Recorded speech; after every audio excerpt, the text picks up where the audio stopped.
እንግዲህ አስቀድሞ አምላካችንን ሲሳደቡ ክርስትናችንን ሲሳደቡ እንግዲህ እኛ ወይም ደግሞ እህትና ወንድሞች ክርስትናችንን ከመውደድ የተነሳ አምላካችንን ከመውደዳችን የተነሳ ሰው ክርስትናችንን ዲፌንድ ለማድረግ እዚህ አይነት ነገር ውስጥ እንደገባን ሶ እኛ ደግሞ የምናወራቸው እያንዳንዱ ነገር ከቁርአንና ከሀዲስ የማይወጣ መሐመድ ካለውና ካደረገው ውጭ አንዲት የወጣ ነገር አለመኖሩና በመረጃ ሞግቱን እያልን እንደሆነ ይህንን በጥብቅ የተረዱ ስለመሰለኝ ዊች ሚንስ አንዳንድ ሶሻል ሚዲያዎች ላይ ማህበራዊ ሚዲያዎች ላይ ከራሳቸው ድረገጾች መረዳት እንደቻልኩት ማለት ነው። ሶ ምንድን ነው ሀዲስ ይሳደባል። ቀጥታ ስማችንን ጠርቶ የኢትዮጵያ ክርስቲያኖች ማርያም ቤተክርስቲያን ያላቸው ክርስቲያኖች ብሎ ይሳደባል። ቁርአን ክርስቲያኖች ብሎ ይሳደባል። ሶ ሙሐመድ ይሳደባል። ሙስሊሞች ያንን ተከትለው እንደሚሳደቡ አሁን በመረጃ አሳያችኋለሁ። ስለዚህ እንደዚህ አይነት መረጃዎች ያሏችሁ ሙስሊሞች ተሳደባችሁ ብለው የምታስቧቸው ማለት ነው እነዛን አምጥታችሁ ማሳየትና ከዛ በኋላ ያ ፍርድ ወደ እናንተ ቀጥታ እንደሚሄድ ትረዳላችሁ ማለት ነው። አንዴ ላሳያችሁ ቪዲዮዎችን።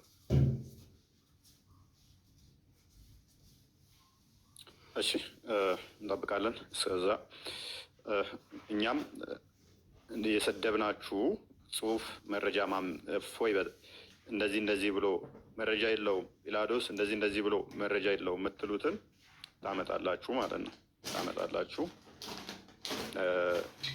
አንዲት አታመጡ። ቦልድ ሊነግራችኋለሁ። አንዲት አታመጡ። አንዲት የፈለገ ስድብ የሚመስሉ ነገሮችን እዛችኋቸው ነው። ሐዲስ ላይ፣ ተፍሲር ላይ፣ ሲራ ላይ፣ ቁርአን ላይ አሳያችኋለሁ ያ ነገር እውነት እንደሆነ። ክርስቲያን ሶሪ ጣልቃ ስለገባው ብቀጥል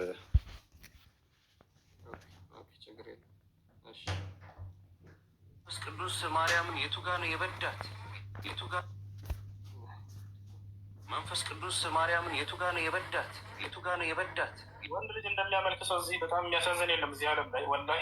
ፎቶ ላይ ባይዞ እጅግ በጣም አጸያፊዎች ናቸው እና ለመስማትም በጣም ትንሽ ስለሚሸክፉ በጣም አጸያፊ የሆኑ ነገሮች ናቸው። ግን ያው ይሄ ነገር ከራሳቸው አስቀድሞ የመጣ ቀጥታ አምላክን የሚሳደቡ እንደሆነ ጀስት እናንተ እንድትረዱ እና ከዛ በኋላ እነዚህ አካላት ለሕግ መቅረብ እንዳለባቸው እንድትገነዘቡ ነው።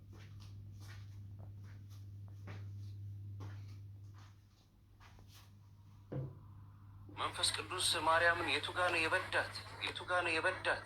ወንድ ልጅ እንደሚያመልክ ሰው እዚህ በጣም የሚያሳዝን የለም እዚህ ዓለም ላይ ወላሂ። ፎቶ ላይ ያደረገው አምላክ ነው አደለ? ይሄ ልጅ 33 ዓመት ወጣት ልጅ ይሄ ሰው ካልተገደለ ገነት አንገባም ብሎ እንደሚያስብ ይህን ወንድ ልጅ ታመልከዋለህ? ፕሮፋይል ላይ ያለው እስኪ መልስልን በፈጣሪ። ይሄ ነው ሰማይና ምድር የፈጠረው ልጅ? ይሄ ሰውዬ ነው ወይ አምላክ? በፈጠረ አሁን ብለው ይሄ ሰውዬ ነው አምላክ? የሚያሳዝነው ማን ነው?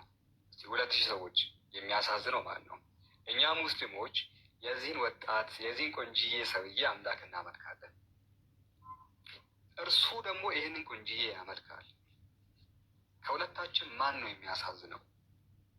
እኛ የዚህን ወንድ ልጅ ጌታና ፈጣሪ ስናመልክ ይህንን የፈጠረውን ነው የምንላቸው። ይህንን የዚህን ፈጣሪ ይህንን ያስገኘውን ይህንን የቀረጸውን የወንድ ልጅ ፈጣሪ እናመልካለን። ይህን የፈጠረውን እሱን ትቶ ደግሞ ይህንኑ ነው የሚያመልከው። ይህንን ማን ነው የሚያሳዝነው? ማን ነው የሚያሳዝነው? አእምሮ ያለው ሰው ይፍረድ። ተመልከት፣ እዚህ ጋር እግዚአብሔር ስፈርጅ አድርጓት ይችን ህፃን ልጅ ደም በደም አድርጓት ምን እንደሰራ አንተ እንደ ፖፖ አፍህ ላይ የሚሸናብል ሰው ነህ። እንግዲህ ቃላነት ማንነትን የሚገልጽ ነው። የእግዚአብሔርን ብልትና ጡት የሆነ ጋር መተውሰድ በሉት ሰፈረ። እግዚአብሔር ብልት ይለካል። በጣም ያሳፍራል። እግዚአብሔር ያሳፍራል በእውነቱ። ባለጌ ነው በጣም እግዚአብሔር ባለጌ ነው። የምር ባለጌ በስተክል ባለጌ።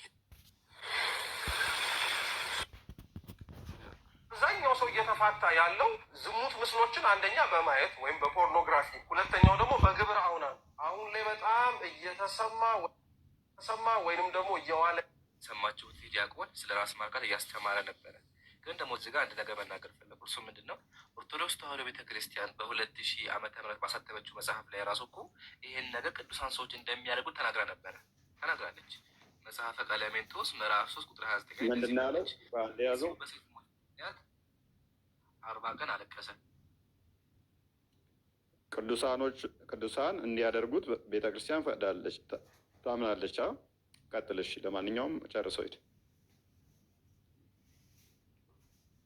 ነገር ቅዱሳን ሰዎች እንደሚያደርጉት ተናግራለች። መጽሐፈ ቀለሜንቶስ ምዕራፍ 3 ቁጥር 29 ላይ እንደዚህ ብላለች። ህዝቡ በሴት ሞት ምክንያት 40 ቀን አለቀሰ። ከዛ ይወት እዚህ ጋር አላነበውም እኔ ያው ያስጠላል በጣም። ከዛ ሄኖስ ህዝቦቹን በቅናት መራቸው እያለ ይናገራል። ስለዚህ ይሄ ነገር ፍጹም ስተኮ ለምን እንደዚህ ነገሮች የምታሰጥሙ ስህተት የምትሉ ከሆነ ደግሞ እንደዚህ ስህተት ይገባል መጽሐፍ ቅዱስ ላይ አይመረመርም። እንደዚህ ስህተት እንዴት ብሎ ይገባል? ከትል ደግሞ ሰው ይሄን መጽሐፍ እያነበበ እንዴት ብሎ እንደዚህ ነገር ያደርጋል? ምሳሌ ክርስቲያን ወገኖች እውነታውን ትክክለኛ መጽሐፍ ነው ይሄ እምነት ይባላል። ክርስቲያን ወገኖች ስለዳለ እያወረ ቅድም አሳይቻችኋለሁ። ባይዘዊ እኔ ባነበው በጣም ትደነግጣላችሁ። ራሱ አያልቅም ብሎ እዚህ ጋር ያልቅም። እዚህ ጋር መሳይ ሁለቱ ጡቶች እያለ ይናገራል፣ ከንፈሮች እያለ ይናገራል። የብልግና ነገሮች ማለት ነው። ይሄን መጽሐፍ ቅዱስ ነው ያምላቃ ብዬ የምከትለው። ሲቀጥል ደግሞ ሰው ይሄን መጽሐፍ እያነበበ ሰው እንዲህ ብሎ ያን ነገር ያደርገው ጥያቄ ነው። ወሰላሙ አለይኩም። ክርስቲያኖች እንግዲህ የኢየሱስ ክርስቶስን እብደት እና ውሸት የጳውሎስን ቅዠት ለማስቀጠል እየተሯሯጡ ይህ በአፉ የሚጸዳዳ በጣም ባለጌ ስለሆነ በደንብ አድምጣችሁ ፍርዱን ለራሳችሁ። ክርስቲያኖች እንግዲህ የኢየሱስ ክርስቶስን እብደት እና ውሸት የጳውሎስን ቅዠት ለማስቀጠል እየተሯሯጡ ይገኛሉ ማለት ነው። ኢየሱስ ክርስቶስ እብድ እንደነበረ መጽሐፍ ቅዱስ በዮሐንስ ወንጌል ምዕራፍ 11 ላይ በግልጽ ቋንቋ ይናገራል ማለት ነው። እንዲህ በማለት በአእምሮም ታወከ ተብሎ ለኢየሱስ ክርስቶስ ተነግሯል። በአእምሮ መታወክ ማለት አበደ ወይም እብድ ነው ማለት ነው። ስለዚህ ኢየሱስ ክርስቶስ እብድ ነበር ማለት ነው። በመቀጠል እብደቱን ደግሞ በተግባር ጭምር ያሳየበትን በማቴዎስ ወንጌል ምዕራፍ 15 ላይ ኢየሱስ ክርስቶስ እጁን ሳይታጠብ የሚበላና ሰዎችም እጃቸውን ሳይታጠቡ እንዲበሉ የሚያዝ ሰው ነበር። ስለዚህ ኢየሱስ ክርስቶስ እብድ ነበር ማለት ነው። እጁን ሳይታጠብ የሚበላ ሰው እጃቸውንም ሰዎች በዮሐንስ ወንጌል ምዕራፍ 8 ከቁጥር 44 ላይ ኢየሱስ ክርስቶስ በአንደበቱ የተናገረው ዲያብሎስን ሲገልጸው ውሸታም የውሸት አባት ሄዷል። ስለዚህ ኢየሱስ ክርስቶስ ውሸት ከተናገረ ዲያብሎስ ይሆናል ማለት ነው። በግልጽ ቋንቋ ኢየሱስ ክርስቶስ እንደዋሸ እንመልከት። በዮሐንስ ወንጌል ምዕራፍ 8 ምዕራፍ 10 ከቁጥር 34 ላይ ኢየሱስ ክርስቶስ በፒንታቶክ መጽሐፍ ወይም በኦሪት መጽሐፍት ላይ በሕግ መጽሐፍት ላይ ያልተነገረውን በሕግ መጽሐፍ የተነገረ አይደለምን በማለት ኢየሱስ ክርስቶስ እንደዋሸ መጽሐፍ ቅዱስ ይናገራል። በመቀጠል ደግሞ በማርቆስ ወንጌል ላይ በግልጽ ቋንቋ ሊቀ ካህን አብያታር በነበረ ጊዜ ዳዊት እንደዚህ ያደረገ ብሎ ታሪኩን ይናገራል።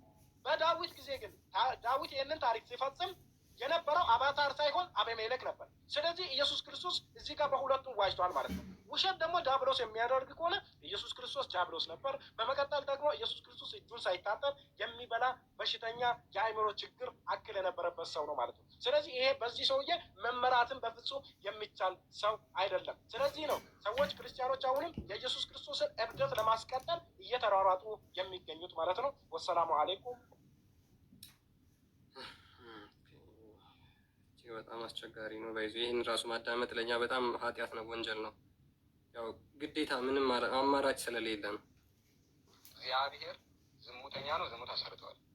እግዚአብሔር ዝሙተኛ ነው፣ ዝሙት አሰርተዋል። በክርስትና ዓለም እግዚአብሔር ስለጠጣና ስለሰከረ ብቻ ጀግና ይባላል። ይህ በጣም የሚያስቅ ነገር ነው። የሰከረ ሰው ሰካራም ነው። ጀግና ሊባል አይችልም። ኦሆላና ኦሆሊባ ሸርሙጦች ናቸው። እግዚአብሔር አግብቷቸዋል፣ ልጆች ወልዶባቸዋል። መልሱን አምጣ። ዝሙት ነው አይደለም? ይሄ አስወጣው። ይህንን ባለጌ ዝሙት ነው አይደለም? አንተ ባለጌ ደደብ፣ መጨረሻ ውሻ ነህ አንተ እኮ። እኔ ልክ ነግሬሃለሁ ቴሌግራም ላይ ተመልከት። እዚህ ጋር እግዚአብሔር ዲስቨርጅ አድርጓት ይችን ህፃን ልጅ ደም በደም አድርጓት። እግዚአብሔር ዲስቨርጅ አድርጓት ይችን ህፃን ልጅ ደም በደም አድርጓት ምን እንደሰራ ይህንን በወንጀል በእርግጥ ይህንን የሚወነጅል የሆነ የፍትሐ ብሔር ህግ አለመኖሩ ነው እንጂ ይሄ ወንጀል ነው፣ ያስከስሳል።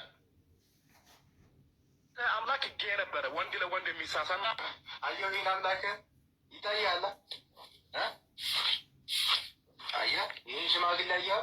ይህን ሽማግሌ ከዚህ ሰው አየሁ ይህን አምላክ ይታያል። አየህ ይህን ሽማግሌ አየኸው?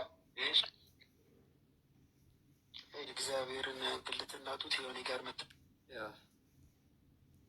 ጨርሻለሁ። እንግዲህ ይህን የተናገሩት ባይዘ እነዚህ አካላት ናቸው እና እንደው በመጅሊስ ደረጃ ያለው ኡስታዝ እግዚአብሔር ዝሙት ፈጽሟል፣ እግዚአብሔር ዝሙተኛ ነው ብሎ አምላካችንን የተሳደበ በመጅሊስ ደረጃ የሚታወቅ መጅሊሱ የሚያውቀው ኡስታዝ ነው። ስለዚህ ከላይ እስከ ታች ተቀናጅተው ከመጅሊስ እስከ ምዕመን ድረስ መጥፎ ናቸው ብሎ ሲለን ከፍጥረታት ውስጥ አንዱ ሴጣን ነው። ከዚህ